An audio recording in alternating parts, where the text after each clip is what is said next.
My friend, you think your English is weak. That is a lie. The truth is, your fear speaks louder than your real voice. Today you will practice English and train a calmer mind. Stay until the end. One small change can make your voice feel less afraid.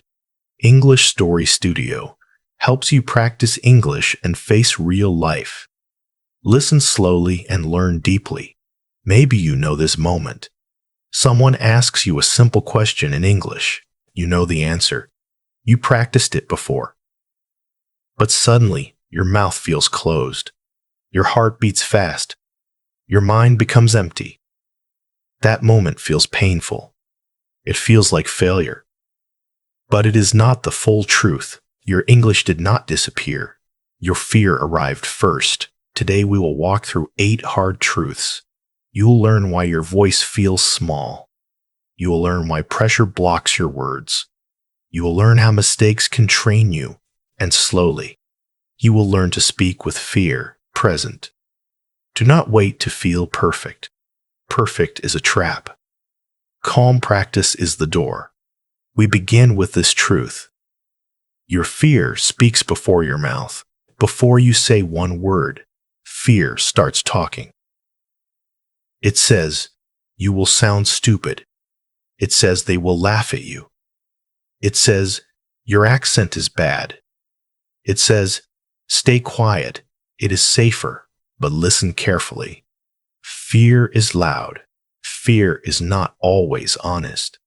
Your voice is not weak. Your fear is loud. Your voice is still there. It is just under pressure. You are still here. Good. Most learners leave before they understand this first truth. Let me ask you something. Before you speak English, what do you hear inside? Do you hear the sentence you want to say? Or do you hear judgment first? This is where many learners lose. They lose before the conversation begins. Not because they know nothing, because fear takes the first turn. Think about Ryan. Ryan works in a small restaurant. He cleans tables after the lunch rush. Every day, tourists come in and ask questions. Ryan understands many English words. He watches videos at night. He repeats sentences alone in his room. But when a tourist asks, "Where is the bathroom?" Ryan freezes. He looks down. He points with his hand.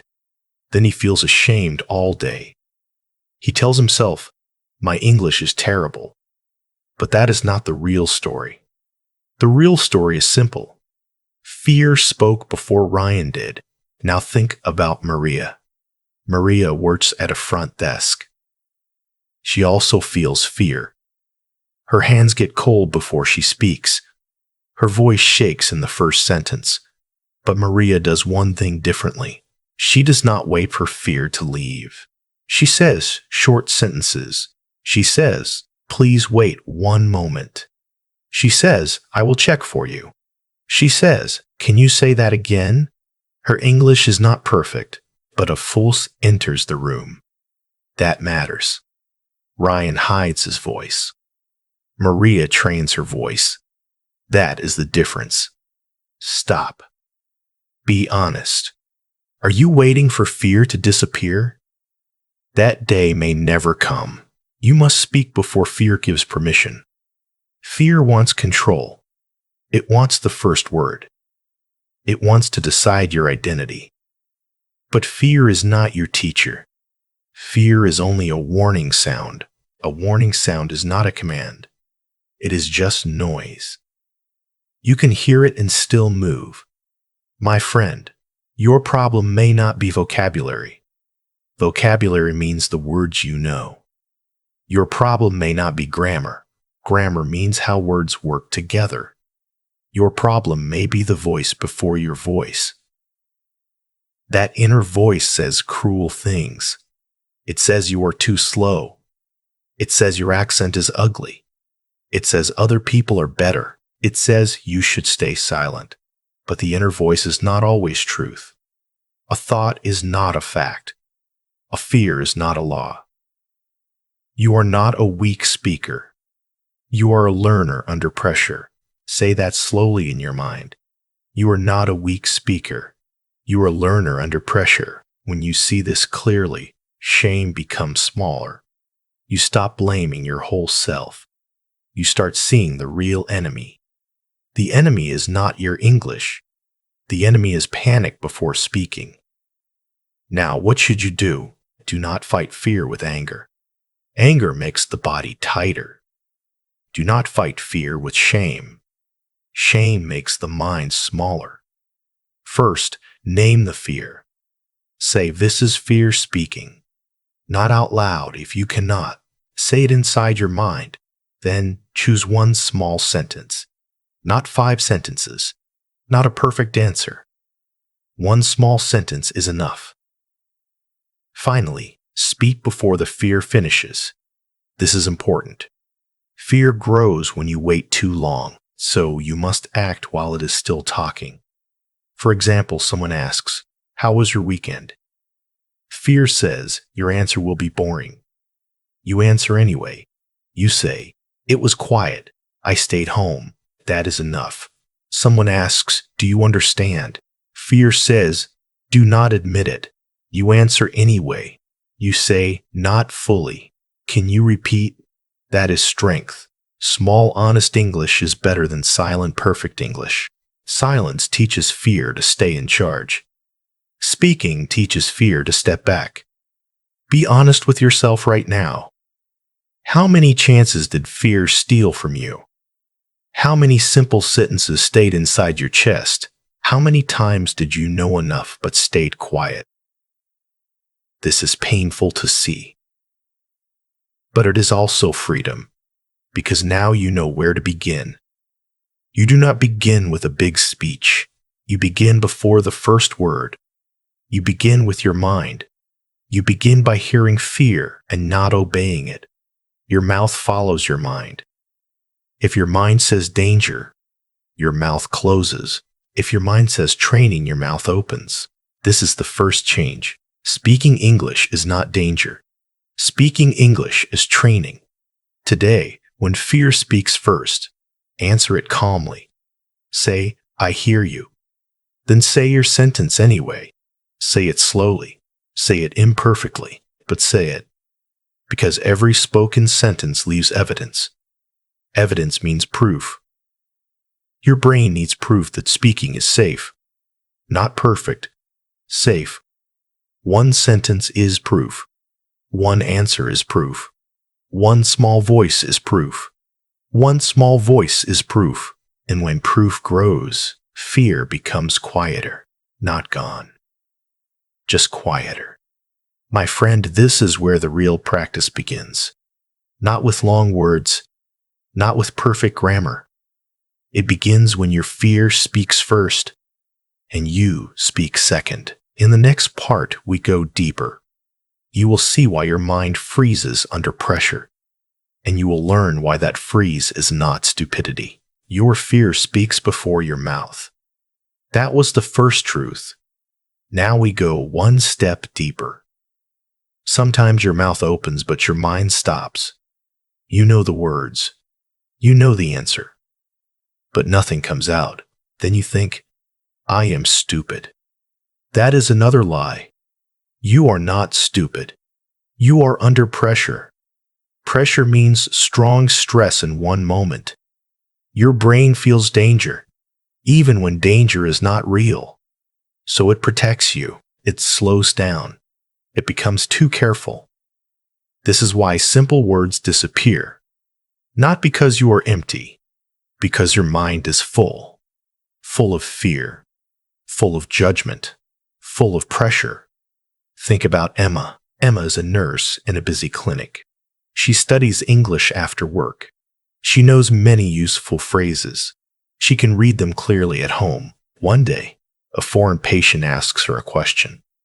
The room is noisy. 2 people are waiting behind him. Emma feels everyone watching her. The patient asks, "Where should I go next?" Emma knows the answer. She wants to say, "Please go to room 3. But her throat becomes tight. Her mind becomes blank. Blank means empty, but it is not truly empty. It is blocked. After that moment, Emma goes home sad. She says, "I am not smart enough for English." But this is wrong. She was smart enough. She was just under pressure. Now think about Daniel. Daniel works in a hotel kitchen. His English is not better than Emma's, but he understands pressure differently. When his manager speaks fast, Daniel breathes once. He does not try to answer perfectly. He says, "Please say it again slowly." Then he listens again. Then he answers with one short sentence. Daniel is not magic. He is trained. He gives his brain more space. Stop for a moment. Think about your own life. When you freeze, do you insult yourself or do you give yourself space? This is the hard part. Most learners attack themselves after pressure. They say, "Why am I so bad?" They say, "Why can others speak?" They say, "Maybe English is not for me." Never build your identity during panic. Panic is strong fear. It is a bad judge. You are not stupid. You are overloaded. Overloaded means carrying too much at once. Your brain is carrying grammar, accent, speed, memory, and fear. That is heavy. So your job is not to become perfect. Your job is to reduce the weight. First, slow the moment down. Use one rescue sentence. A rescue sentence helps you breathe and continue. Say, "Can you repeat that, please?" Say, "Let me think for a second." Say, "I understand a little." Say, "Please speak more slowly." These are not weak sentences. They are control sentences. They give your brain time. Then answer smaller. Do not answer the whole question. Answer the first part only. Small answers are still real English. Finally, forgive the freeze quickly. Do not carry it all day. A frozen moment is not your identity. It is only one moment. Your brain freeze is not failure. Your brain freeze is pressure. Remember that truth. It can save your voice.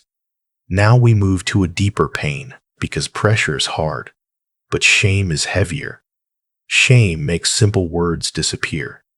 Shame means feeling bad about yourself, not only about your mistake, about who you are. That is dangerous. A mistake says, "This sentence was wrong." Shame says, "I am wrong." Do you hear the difference? One can be fixed. The other wounds your voice. Think about Lily. Lily sells clothes in a small shop. She practices English with videos every morning. She can say colors, sizes, and prices. She can say them well when alone. One afternoon, a customer asks, "Do you have this in blue?" Lily knows the word blue. Of course she knows it. But another worker is standing nearby. Lily suddenly remembers past mistakes. She remembers someone laughing years ago. So the word disappears. She touches the blue shirt and says nothing. Later, she feels foolish, but the problem was not the word. The problem was shame. Shame covered the word like a heavy blanket. Now think about Marcus. Marcus drives a delivery truck. He also makes mistakes in English. But when he forgets a word, he does not punish himself. He uses another way. If he forgets address, he says, "Your place." If he forgets receipt, he says, "The paper for money." If he forgets appointment, he says, "The meeting time." His English is not perfect, but his mind stays open. That is the key. Be honest with yourself right now. Do you lose words because you do not know them? Or because you are judging yourself too hard? Self-judgment blocks memory. Memory means what your mind can bring back. When judgment gets loud, memory gets quiet. You are not empty. You are ashamed. But shame is not truth. Shame is old pain wearing a loud voice. You must answer shame with action, not with long thinking, not with more hiding. Action breaks the spell. First, speak around the missing word. Use simple words you already know. This is not cheating. This is communication. Then, smile lightly at the mistake. Do not make a big show. Just stay calm. A calm face tells your brain, we are safe.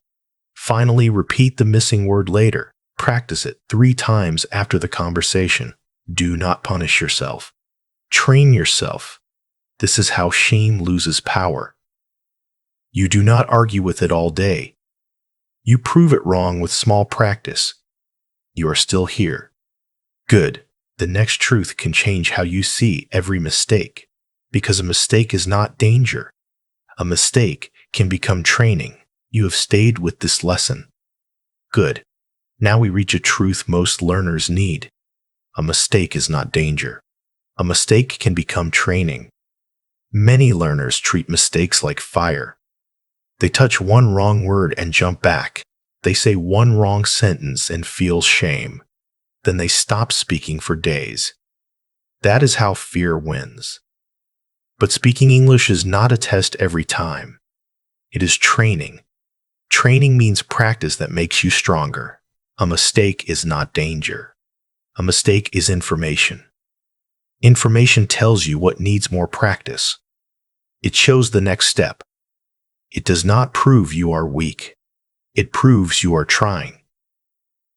Think about Noah. Noah works in a phone store. He wants to help foreign customers. He knows many words about phones, but he hates making mistakes. One day, a customer asks about a charger. Noah says, "This charge is good." He means, "This charger is good." The customer still understands him, but Noah hears the mistake in his head. All afternoon, he repeats it with shame. "This charge is good. This charge is good." He feels small. He decides to speak less next time. Now think about Sarah. Sarah works in a bakery. She also makes mistakes. One morning, she says, "This bread is made today." The customer understands. Sarah notices the mistake, but she does not attack herself. Later, she says it again correctly. "This bread was made today." She repeats it 3 times. Then, she uses it the next day. Noah used the mistake as a weapon. Sarah used the mistake as a lesson. That changed everything. Stop.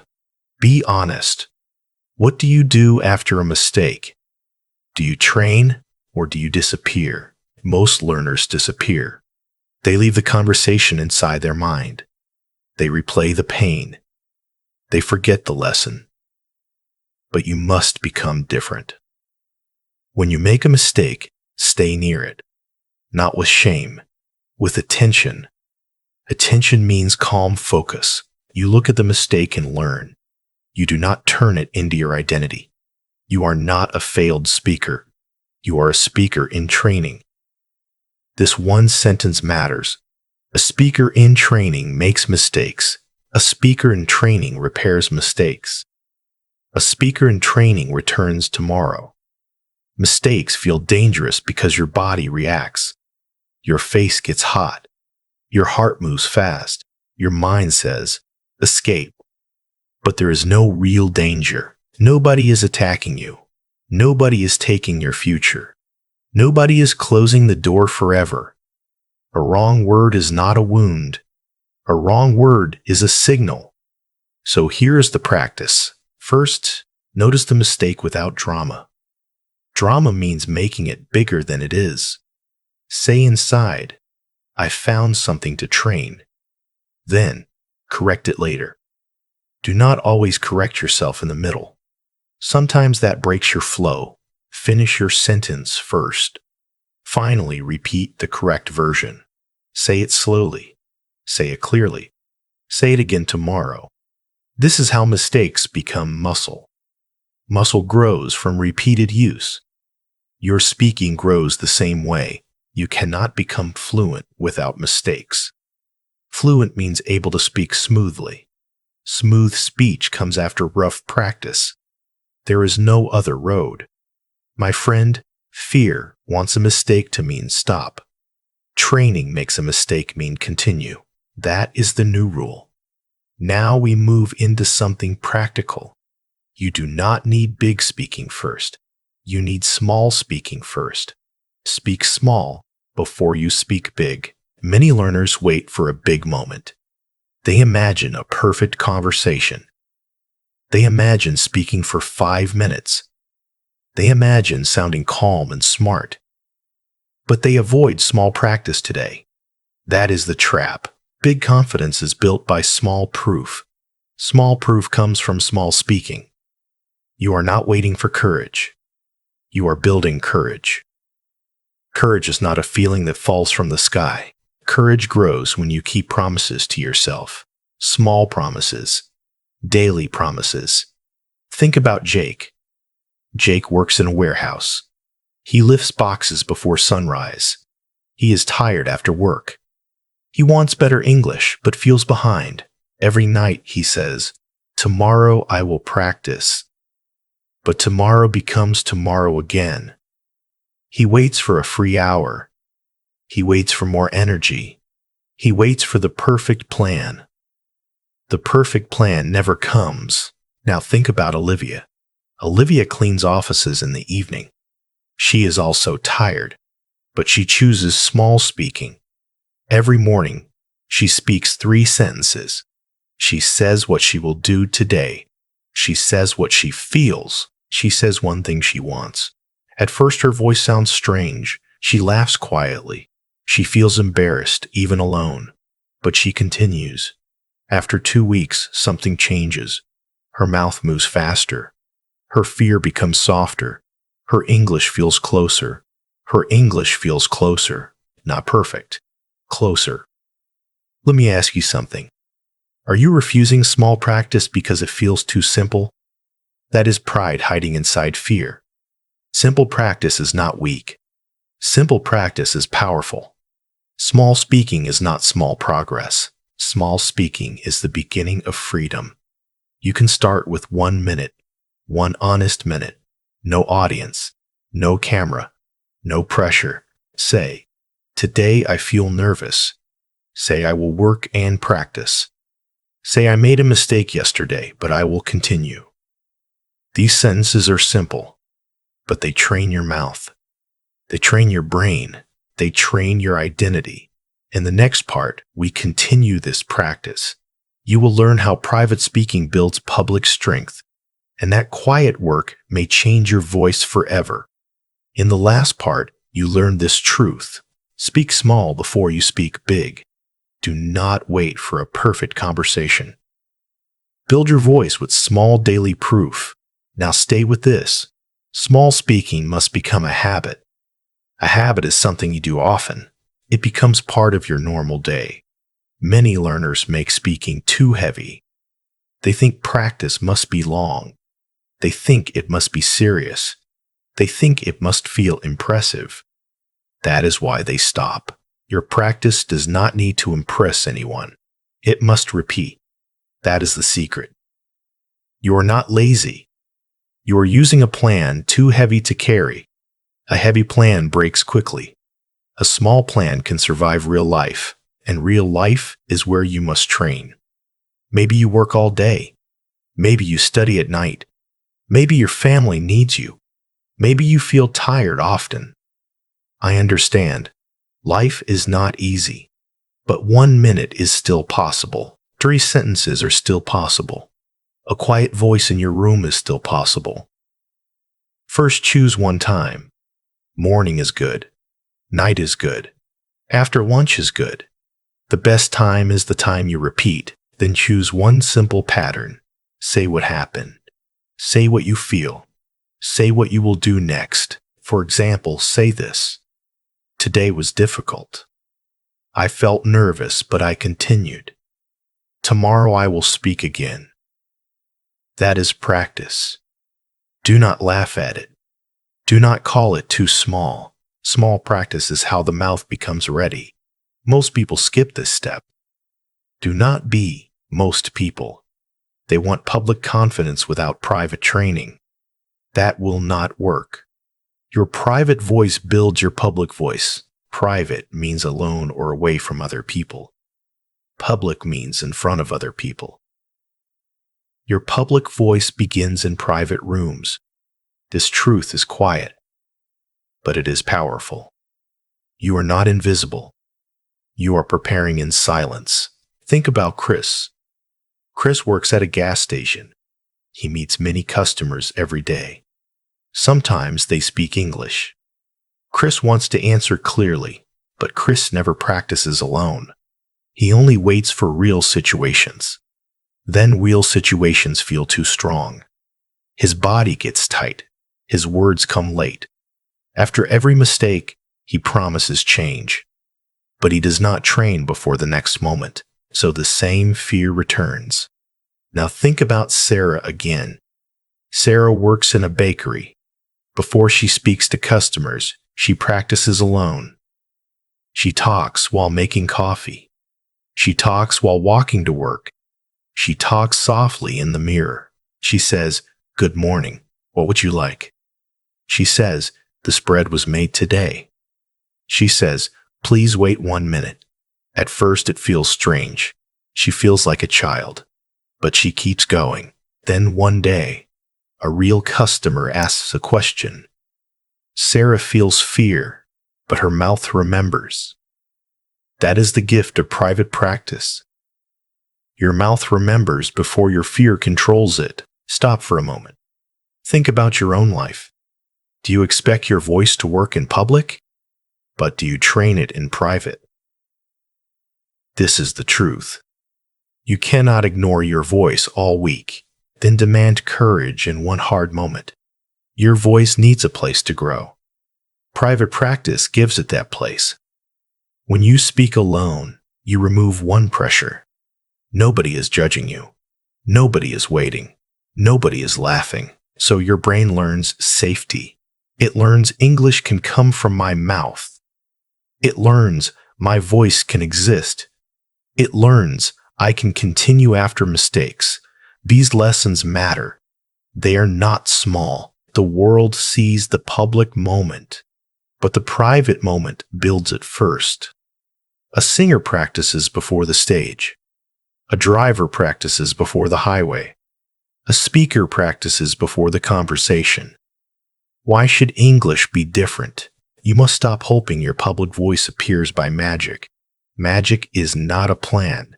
Repetition is a plan. Repetition means doing something again and again, not one day. Not only when you feel strong, again and again. First, speak alone for 1 minute daily. Use the same place if possible. Your bed, your desk, your kitchen. Then record your voice once a week. Not every day, if that feels heavy. Once a week is enough. Listen without hate. Do not search for everything wrong. Search for one thing better. Maybe your voice is clearer. Maybe you paused less. Maybe you finished the sentence. Finally, take one private sentence into public. Use it with a real person. Use it at work. Use it online.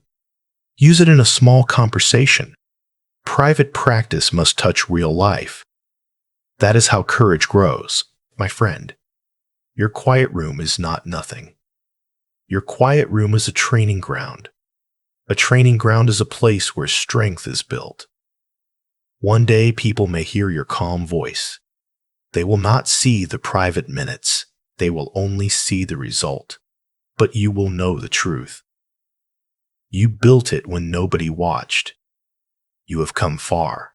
Stay with me. The next chapter shows why confidence is not magic.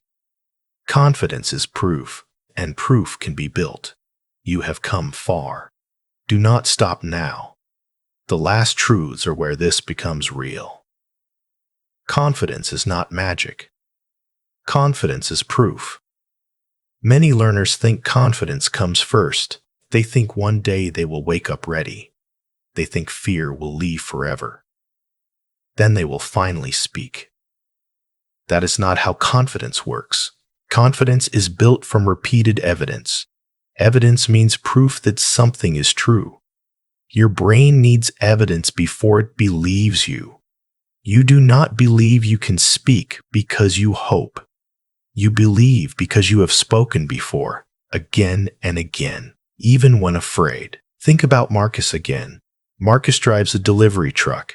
At first, English calls made him nervous. He hated answering unknown numbers. His chest felt tight each time. For months, he avoided calls in English. He let them ring. Then he felt safe for 1 minute. But later, he felt smaller. Avoiding fear gives quick comfort, but it steals long confidence. Then Marcus changed one rule. He answered one English call each week. Only one. He prepared 3 sentences before the call. He said, "I am the driver." He said, "I am outside now." He said, "Please come to the entrance." The first call was messy. Messy means not clean or perfect. His voice shook. He repeated himself twice. But after the call, he had proof. He did not die. He did not lose his job. He solved the problem. The next week, he answered again. Then again. Then again. After 10 calls, something changed. Not because he became perfect, because his brain had evidence. He could say, "I have done this before." That sentence is powerful. It makes fear smaller. Stop. Be honest. Are you trying to feel confident without building proof? That will not work. The brain does not trust wishes. You are not confidence broken. You are proof hungry. Your mind is waiting for evidence. So give it evidence. Not once, many times. Every small spoken sentence is a vote. A vote means a choice for one identity. When you speak, you vote for courage. When you hide, you vote for fear. This sounds hard, but it is also fair, because you do not need to be special. You need to repeat the right action. First, choose one proof action. Make it small enough to repeat. For example, speak one sentence daily, or ask one simple question weekly. Then, write the proof down. Use a notebook. Use your phone. Write. Today I spoke English for 1 minute. Write. Today I asked for help in English. Finally, read your proof when fear returns. Fear forgets your progress, so you must remember it on purpose. Confidence is proof, not magic. Proof is built, not found. My friend, one day you will speak better. But better will not arrive by accident. It will arrive from many small moments. Moments where fear was loud, and your voice still came out. Now we come to the final truth. This truth is simple, but it is not easy. Let your voice be afraid, but let it speak. Many learners make a secret rule. They say, "I will speak when I feel calm." They say, "I will speak when I feel ready." They say, "I will speak when I know enough." But readiness can become a prison. A prison is a place that keeps you trapped. Fear uses readiness to delay your life. You wait 1 more month, then another month, then another year. The clock does not stop for anyone. Courage is not action without fear. Courage is action while fear is still there. Think about Emma again, the nurse in the busy clinic. After freezing many times, she changed her goal. She stopped trying to feel fearless. Her new goal was smaller. She would speak while nervous. One clear sentence. That was enough. One day, another patient asked where to go. Emma felt the same fear. Her heart moved fast. Her hands felt cold. But this time, she did not wait. She breathed once and said, "Please go to room 3. The sentence was simple, but the moment was big. Because Emma proved something to herself, fear can be present and my voice can still work. That is freedom. You are not waiting for a fearless voice. You are building a brave voice. A brave voice can shake. A brave voice can pause. A brave voice can make mistakes, but it does not disappear. In the final part, we will close this journey. You will bring all 8 truths together.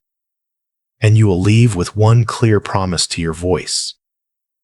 Let your voice be afraid, but let it speak. This is the final truth. And it may be the most important one. You do not need a fearless voice. You need a voice that continues. Fear may sit beside you. Fear may speak inside you. Fear may make your hands cold. But fear must not own your mouth. Your voice can shake and still be honest. Your voice can pause and still be strong. Your voice can be slow and still be real. That is courage. Think again about Emma. For a long time, she believed fear meant stop. When her heart beat fast, she became silent. When her mind froze, she felt ashamed. When someone listened, she felt too small. But slowly, she learned a new rule. Fear can come with me. It cannot decide for me. One day, she had to speak again. A patient asked a simple question. Emma felt the old fear rise. It came quickly, like a wave. But this time, she did not run. She breathed. She looked at the person. She said one simple sentence. The sentence was not perfect, but it was alive. Her voice entered the room. That is what you must understand. Your first goal is not beauty. Your first goal is not speed. Your first goal is presence. Presence means you stay there. You do not disappear from the moment. You are not a silent learner. You are a voice becoming brave. Let me ask you something. What would change if you stopped waiting? What would change if you spoke today? Not perfectly, just honestly. Maybe you would order food in English. Maybe you would ask one question. Maybe you would record your voice. Maybe you would answer one message. Small action. Real action. Do not laugh at small action. Do not laugh at small action. Small action is how a new identity begins. When fear says, you are not ready, answer with action. When shame says, you sound bad, answer with practice. When pressure says, freeze, answer with one rescue sentence. When doubt says, stop, answer with one more try. This is how your voice changes. Not in one perfect day, not in one beautiful moment, but through repeated courage. Now look back at the whole journey. Your fear speaks before your mouth. So you must hear fear and still speak. You are not stupid. You are under pressure. So you must give your brain space. Shame makes simple words disappear. So you must stop attacking yourself. A mistake is training, not danger. So you must learn from it and continue. Speak small before you speak big. So you must practice one sentence today. Your private voice builds your public voice, so you must train when nobody watches. Confidence is proof, not magic. So you must collect evidence every day. And finally, let your voice be afraid, but let it speak. My friend, this is the hard truth. Nobody is coming to save you. This is not sad. This is freedom. Nobody can speak your sentences for you. Nobody can build your courage for you. Nobody can enter your fear and move your mouth. You must do it, slowly, honestly, again and again. But you are not alone in this work. Many people are practicing with fear. Many people are listening with tired hearts. Many people want to speak, but feel small. So let this be your promise. Today, I will not wait for perfect English. Today, I will not obey fear completely. Today, I will speak one small sentence. That sentence may sound simple, but it can change the direction of your life. Because every time you speak, you teach your brain. You teach it. I can survive this. You teach it. My voice matters. You teach it. Fear is loud, but I am still here. English Story Studio is for learners who want more than words. It is for people who want practice, courage, and truth.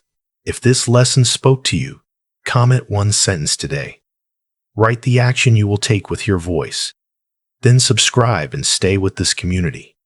Not because you are perfect, because you are practicing. Not because you are fearless, because you are becoming brave. Your voice is not weak. Your fear is loud. But from today, fear does not speak alone. Your voice speaks too.